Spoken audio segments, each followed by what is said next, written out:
Your paycheck hits your account on Wednesday like it always does. Rent is scheduled to pull on Friday. Groceries, utilities, your car payment, all lined up exactly the way you planned. But this time, something's different. The deposit shows up and then it doesn't. Instead, you see a notice. Funds on hold, pending review. No warning, no explanation. Just your own money temporarily frozen because the system flagged it as unusual. And here's the part almost nobody is talking about. This can now happen even if you did absolutely nothing wrong. In 2026, a new banking rule quietly approved behind the scenes is changing how banks monitor your account. Not just the money going out, but the money coming in, your paycheck, your tax refund, a transfer from a family member. All of it is now subject to deeper automated scrutiny.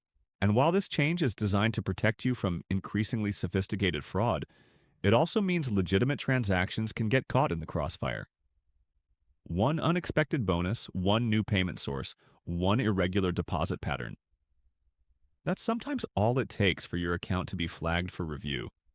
If you rely on direct deposit, autopay, or government benefits, this affects you.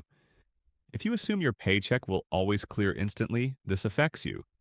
And if you think fraud only happens to other people, what's coming next might surprise you even more because the speed of money itself is changing. Payments now move in seconds 24/7, which means fraud can happen in seconds too. And when money moves that fast, banks respond by tightening the filters. The real question isn't whether the system is getting safer, it's whether you know how it works before it affects your account. Because here's what banks aren't explaining clearly. The same technology protecting you can also temporarily block you. And if your rent is due or your mortgage autodrafts overnight, even a short delay can create a domino effect. Overdraft fees, declined payments, credit impacts. Most people won't see this coming, but by the end of this video, you will understand exactly what changed, why it changed, and how to make sure your own money doesn't get stuck in limbo. Hi, I'm Timothy, and on this channel, we break down financial rule changes in plain English so you can stay ahead of them instead of reacting after something goes wrong. Banking updates don't always make headlines, and they definitely don't get explained clearly by the institutions implementing them. But in 2026, several major shifts are happening at once, and together they reshape how your bank handles your money. Today, I'm going to walk you through what was officially approved, what starts rolling out this year, and what it means for your direct deposits, automatic payments, fraud protections, government benefits, overdraft fees, and even how fast money moves between banks. Some of these changes are genuinely good for consumers. Others require you to pay closer attention than you might be used to. Either way, the goal isn't fear, it's preparation. Let's start by zooming out for a moment because this isn't just one isolated tweak. It's part of a much bigger modernization of the American banking system. And once you understand why this rule exists, you'll see exactly why your account activity is about to be watched more closely than ever before. To understand why this new rule was approved, you have to understand what's been happening behind the scenes in the banking world over the past few years. The way money moves in America has fundamentally changed. We've shifted from a system that processed payments in batches during business hours to one that increasingly operates in real time, 24 hours a day, 7 days a week. That speed is convenient, it's powerful, but it also creates risk. Fraud today doesn't look like it did 10 years ago. It's no longer just someone stealing a debit card and going on a shopping spree. Criminal networks now exploit digital payment systems, social engineering tactics, stolen personal data, and even artificial intelligence to move money rapidly through multiple accounts before anyone notices. In many cases, they don't just steal from accounts. They manipulate deposit flows, create temporary credits, or trick people into authorizing payments themselves. And once funds move instantly, recovering them becomes dramatically harder. This is where NACHA comes in. NACHA is the organization that governs the AC network, the system responsible for direct deposits, payroll, government benefits, mortgage drafts, subscription charges, utility payments, and most of the automatic transfers touching your bank account every month. If you get paid through direct deposit, you're using the AC network. If your car payment drafts automatically, that's one of the most important financial systems in the country. Historically, banks focused most of their fraud detection on outgoing transactions. Money leaving your account. If a strange debit showed up, that was the red flag. But criminals adapted. Instead of just pulling money out, they began manipulating incoming funds, pushing fraudulent deposits into accounts, using compromised identities to route money through innocent people's accounts, or exploiting timing gaps before reversals processed. So, regulators and payment networks concluded something simple but significant. Watching only one side of the transaction wasn't enough anymore. That realization led to the 2026 rule change. Banks are now required to monitor both debits and credits more aggressively. Not just the money leaving your account, but the money entering it. Every direct deposit, every transfer, every incoming payment is now subject to expanded risk analysis. The system looks at patterns, frequency, source, timing, historical behavior, amounts, and assigns a risk profile in milliseconds. And here's where this starts affecting you directly. Let's say you normally get paid every other Friday from the same employer for roughly the same amount. The system recognizes that pattern. It expects that pattern. Now imagine your employer issues a surprise midweek bonus. Or maybe you worked overtime and the deposit is significantly larger than usual. To you, that's great news. To an automated fraud detection model, it's an anomaly. Anomalies trigger review.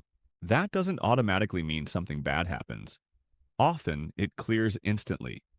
But sometimes, especially if multiple unusual factors stack together, new amount, new day, maybe even a slightly different deposit descriptor, the system may temporarily hold the funds for verification.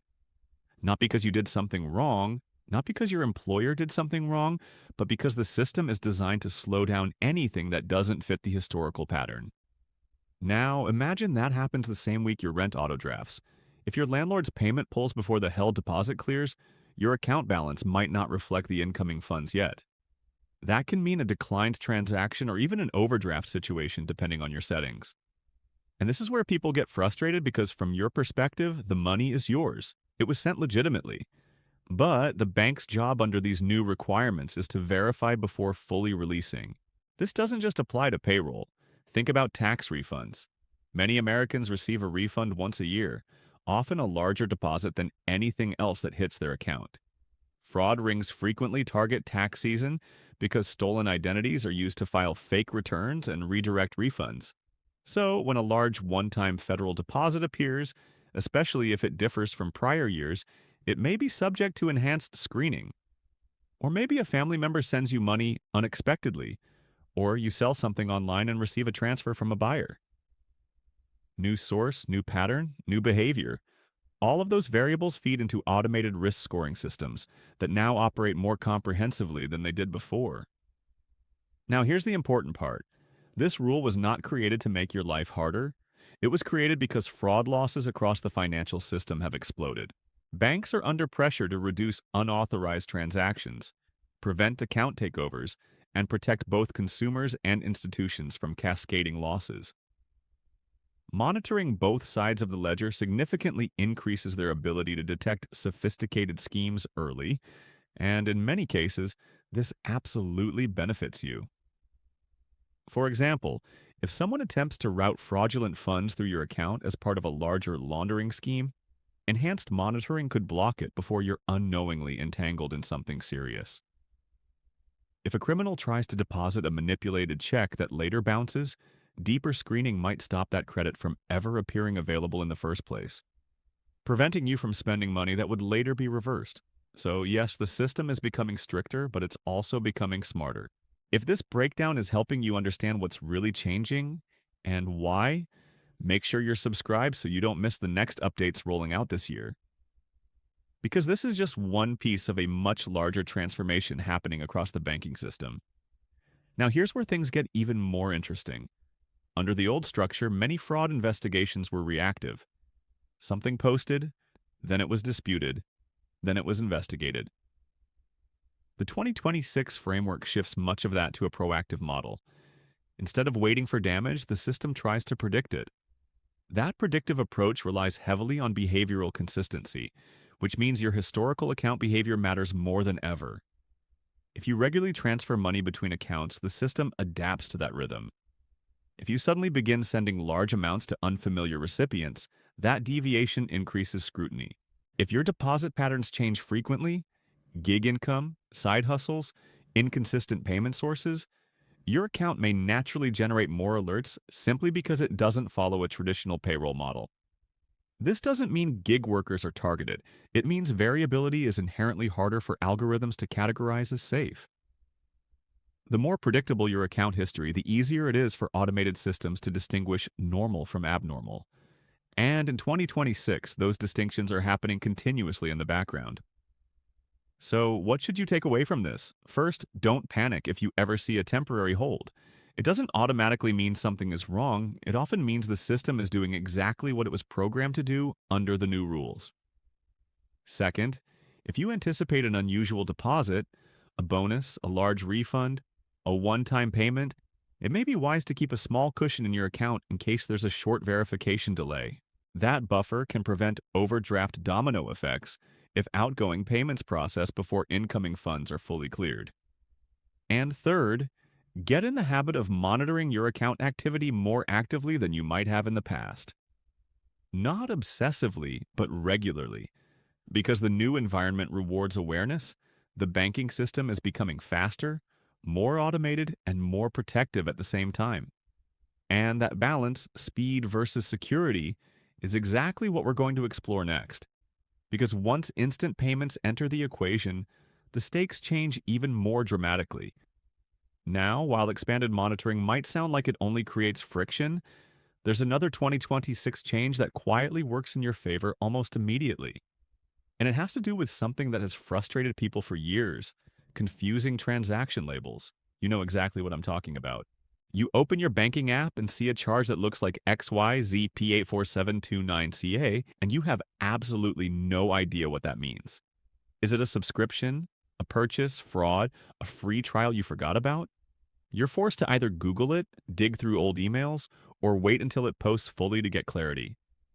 That confusion doesn't just annoy you, it delays fraud detection.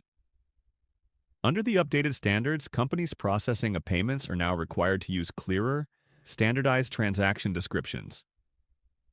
Payroll deposits must clearly reflect that they are payroll. Consumer purchases must be labeled in a way that indicates their purchases. The goal is simple. When you glance at your statement, you should immediately understand what category of transaction you're looking at. This might feel like a minor cosmetic upgrade. It's not. Clearer descriptors dramatically improve two things: your ability to self-monitor and your bank's ability to detect suspicious activity quickly. If your deposit says payroll and it matches your employer, that's instantly recognizable. If a debit says purchase from a merchant name you've never seen before, that stands out immediately. The less time you spend decoding vague strings of letters, the faster you can act if something doesn't look right. And here's the part most people haven't thought about. Clearer labeling also reduces false positives over time. When transaction categories are standardized, fraud detection systems can classify behavior more accurately. That means fewer gray areas, fewer ambiguous flags, and ideally fewer unnecessary holds once patterns are established. But even with clearer labels and smarter monitoring, fraud still happens. And this next change may be one of the most consumer-friendly upgrades we've seen in years. In the old system, if you noticed a suspicious charge while it was still pending, there often wasn't much your bank could do. You'd call and explain that you didn't authorize it, and the representative would tell you they had to wait until it officially posted before filing a dispute. So you'd sit there watching that pending charge hover for 2 or 3 days, knowing the money was about to leave your account, unable to stop it. Once it posted, you could file a claim. Then the investigation would begin. Temporary credits might be issued. Paperwork might be required. Meanwhile, your available balance was reduced. If your budget was tight, that delay could cascade into overdrafts, missed payments, and stress that far exceeded the original transaction amount. The 2026 rule framework changes that dynamic significantly. Banks are now permitted to initiate what's called a written statement of unauthorized debit, a WSUD, as soon as an unauthorized AC transaction is identified, even while it's still pending in certain circumstances. In simpler terms, that means the process to stop or reverse an unauthorized debit can begin earlier, potentially before the money fully leaves your account. That's a meaningful shift from reactive to preventive. Imagine you notice a $300 debit you don't recognize late at night. Under the old system, you might have had to wait until it posted the next day. Under the new framework, depending on timing and bank policy, you may be able to report it immediately and trigger intervention before completion. That reduces the window where your funds are unavailable and limits downstream financial disruption. For people living paycheck to paycheck, this matters.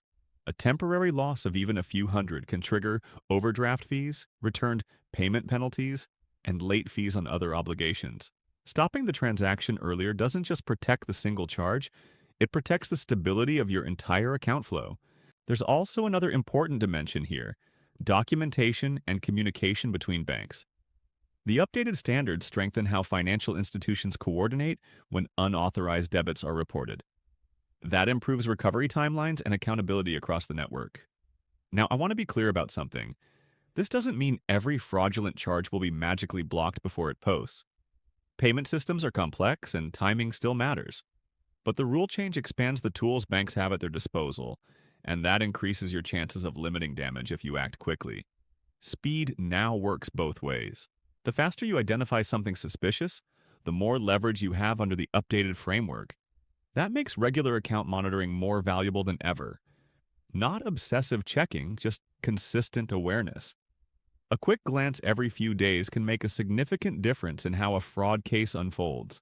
And there's one category of fraud where this evolution becomes even more important, because in those cases the victim technically authorized the payment.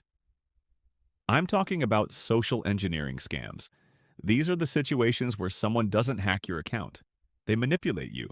They create urgency. They impersonate authority. They convince you to move your own money. And historically, those cases have been the hardest for consumers to recover from. That's exactly where we're heading next, because 2026 introduced a critical shift in how those scenarios are handled. Now let's talk about the type of fraud that doesn't rely on breaking into your account. It relies on breaking your focus. Social engineering scams have exploded over the last few years. These are the calls, emails, and text messages designed to create panic, urgency, or emotional pressure so intense that you act before you think. Someone claims to be from the IRS, saying you owe back taxes and must pay immediately or face arrest. A caller pretends to be your grandchild in jail needing bail money right now. A pop-up appears on your computer warning that your bank account has been compromised and instructing you to secure your funds by transferring them elsewhere. In these cases, no one hacks your password. No one steals your debit card. You authorize the payment yourself because you were deceived. Under older banking rules, this created a painful gray area. Since you technically approved the transaction, banks often categorized it as authorized. That made recovery far more complicated. Even if you were clearly manipulated, the system treated it differently than an outright, unauthorized debit. The 2026 updates shift that conversation. The new framework introduces clearer recognition of payments made under false pretenses, essentially acknowledging that authorization obtained through deception isn't the same as legitimate consent. Banks are now required to take these cases more seriously, improve communication across institutions, and attempt recovery efforts more proactively when social engineering is involved. This doesn't guarantee refunds in every scenario. Fraud recovery still depends on timing and whether the funds can be located, but the regulatory posture has changed. Instead of defaulting to "you authorized it," banks must now evaluate the surrounding circumstances more carefully. That means better documentation standards, more coordinated response procedures, and greater institutional accountability. Why does this matter so much right now? Because the speed of money has changed. Instant payment systems like the Federal Reserve's FedNow service allow funds to move between banks within seconds, any time of day, any day of the year. Weekends, holidays, 2 a.m. on a Sunday, it doesn't matter. The system doesn't sleep anymore. That convenience is powerful. If you need to send emergency money to a family member, it can arrive instantly. If a business needs funds after hours, it doesn't have to wait until Monday morning. Payroll, vendor payments, peer-to-peer transfers, all of it can move in real time. but speed removes the cushion that once existed. In the old AC system, transactions often processed in batches. That delay sometimes created a window where suspicious activity could be identified before completion. With instant rails, once money is sent and accepted, recovery becomes significantly harder. Funds can move across multiple accounts in minutes. That's exactly why enhanced monitoring and stronger social engineering protections were implemented at the same time. Faster systems require smarter safeguards. Here's a realistic scenario. You receive a call from someone claiming to be from your bank's fraud department. They tell you your account is under attack and that you must immediately transfer your money to a secure account to protect it. They provide convincing details, maybe even your address or partial social security number obtained from a data breach. You panic, you act, you send the funds instantly. Under the instant payment framework, that money could be gone within seconds, but under the updated rules, banks now have clearer responsibilities. When you report that the authorization was obtained through deception, the receiving institution must cooperate more actively. Documentation standards are stronger, and the definition of unauthorized has evolved to reflect modern scam tactics. This is a recognition that fraud today isn't always about technical hacking. It's about psychological manipulation. If you know someone, especially a parent or grandparent, who relies heavily on phone-based banking or who might be vulnerable to high-pressure scams, consider sharing this information with them. Awareness is often the only barrier between a manipulative caller and a drained account. Now, while we're talking about vulnerability, there's another major shift happening in 2026 that affects millions of Americans, particularly retirees and people receiving federal benefits. Paper checks are disappearing. The U.S. Treasury has been aggressively phasing out physical checks for government payments like Social Security benefits, veterans benefits, and tax refunds. Mail theft has surged across the country. Criminals have been stealing checks directly from mailboxes, chemically washing them to remove original details, and rewriting them for thousands of dollars. It's a growing problem. So, by 2026, the federal government is pushing almost entirely toward electronic disbursement. That means direct deposit into a bank account or funds loaded onto a government-issued prepaid debit card. From a security standpoint, this makes sense. Electronic deposits are harder to intercept physically, but it also forces millions of people, especially older Americans who may prefer paper systems, into fully digital banking environments.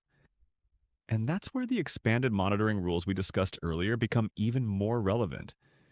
If your Social Security payment is now deposited electronically each month, you can't simply wait for a check to arrive and deposit it manually. You need to verify that the funds posted correctly. You need to monitor for unauthorized withdrawals. You need to understand how your bank handles holds, reversals, and suspicious activity alerts. The set it and forget it approach doesn't work as safely in a fully digital ecosystem. If you or someone you care about receives federal benefits, make sure direct deposit information is up to date and accurate. Confirm routing and account numbers carefully. And once electronic deposits begin, build a simple routine. Even just checking the balance and transaction list shortly after the expected payment date. Because in a system that moves faster and monitors more aggressively, awareness becomes your strongest protection. And we're not done yet.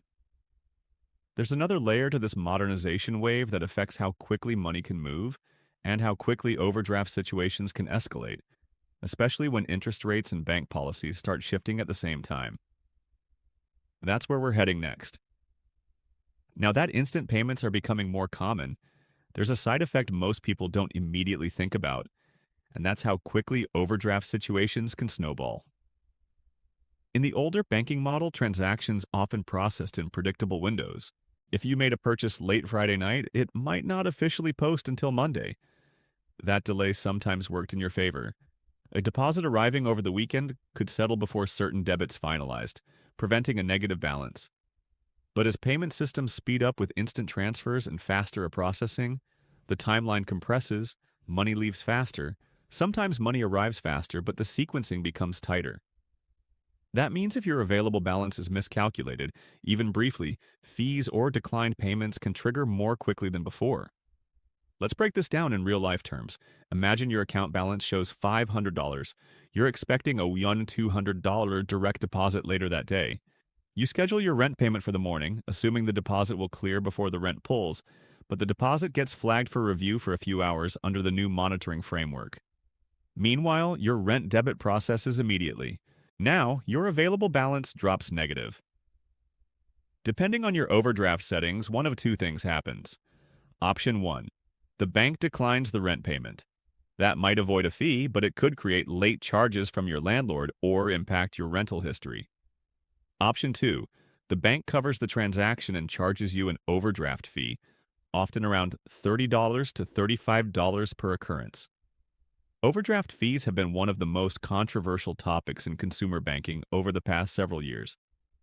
Large banks historically generated billions annually from these charges. Critics argue they disproportionately impact customers living paycheck to paycheck because one shortfall can cascade into multiple fees within days. There was an effort at the federal level to cap overdraft fees at 5 for large banks. That proposal was projected to save consumers billions per year. However, Congress overturned the rule before it took effect. So nationally, most major banks still set their own overdraft fee policies. That said, some states have begun implementing their own versions. California, for example, approved a cap of $14 for certain state-chartered credit unions. But this doesn't apply to large national banks operating there. So whether you see relief depends heavily on where you live and what institution you use. Here's why this matters in 2026 specifically. When fraud monitoring tightens and payment speeds increase at the same time, temporary mismatches between deposits and debits become more likely. Even short holds on legitimate deposits can create narrow timing gaps. If you're operating with very little buffer in your account, those gaps matter. One practical strategy is reviewing your overdraft protection settings directly with your bank. Many consumers don't realize they can opt out of overdraft coverage for certain types of transactions. If you opt out, your debit card purchases and ATM withdrawals will typically be declined instead of approved with a fee. That can prevent a $5 coffee from triggering a $30 penalty. For recurring payments like rent or utilities, overdraft policies may work differently, so it's important to ask your bank exactly how they handle a debits versus card transactions. Every institution structures this slightly differently. Another important factor is balance alerts. Most banking apps allow you to set low balance notifications. In a faster payment environment, real-time alerts become extremely valuable. A simple text message when your balance dips below a threshold can give you just enough warning to transfer funds, delay a purchase, or contact your bank before a situation escalates. Now, let's shift gears slightly because while some of these changes tighten monitoring and accelerate transaction speeds, another 2026 development actually increases your flexibility as a customer. It's called open banking. For years, switching banks has been a hassle. Think about what's involved. You have to update direct deposit with your employer, change autopay details for utilities, subscriptions, mortgage, insurance, transfer savings, close the old account. It's complicated enough that many people simply stay with a bank they're not fully satisfied with. The new open banking rule finalized by the Consumer Financial Protection Bureau changes that dynamic. Under this framework, banks must allow you to securely access and transfer your financial data to other institutions or approved third-party apps. In simple terms, your financial data belongs to you, not your bank.